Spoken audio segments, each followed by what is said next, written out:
Казахстане кулан исчез в 1930-х годах.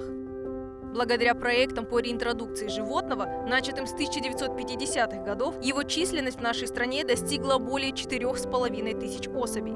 Один из достаточно широко используемых путей для восстановления исчезнувшей или находящихся под угрозой исчезновения видов – это реинтродукция, то есть переселение особей видов животных в прежние места их обитания, то есть на территории, где этот вид когда-то уже обитал.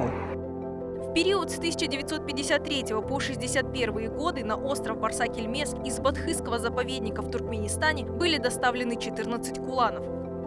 В Южном Прибалхашье на территории государственного природного резервата или Балхаш идет подготовка к реинтродукции тигра, в рамках которой в том числе ведется работа по созданию его кормовой базы, включая реинтродукцию куланов. После того, как поголовье куланов на острове достигло 200 особей, началось их расселение по территории Казахстана. Так куланы попали на территорию национального парка Алтын-Эмель. Восстановление популяции куланов в национальном парке Алтын-Эмель на сегодняшний день является наиболее успешной в мире реинтродукцией диких непарнокопытных и представляет собой самую крупную вольную популяцию куланов. Программа развития ООН в Казахстане с 2022 года ведет работу по реинтродукции кулана в резерват Иле-Балхаш в рамках реализации проекта ПРООН и Комитета лесного хозяйства и животного мира Министерства экологии и природных ресурсов Республики Казахстан. Первые 60 голов куланов были перевезены в 2022 году. Второй этап реинтродукции начался с 28 сентября 2024 года и успешно завершился 5 октября 2024 года перевозкой свыше 40 голов куланов из национального парка Алтын-Эмель в резерват Иле-Балхаш.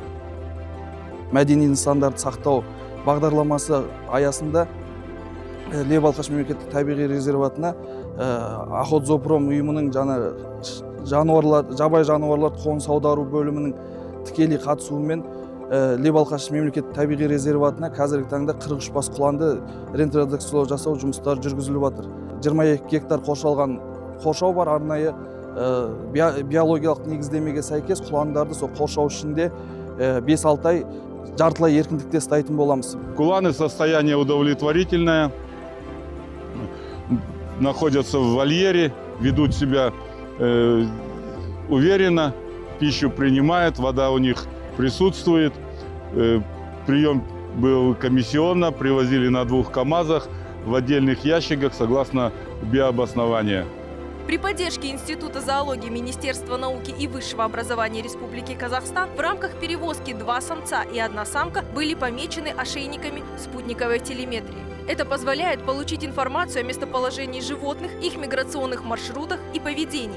Теперь перед государственным природным резерватом Иле-Балхаш стоит важная задача ухода, прикорма, наблюдений за перевезенными особями в вольере. И только через 4-6 месяцев животные будут выпущены в естественную среду.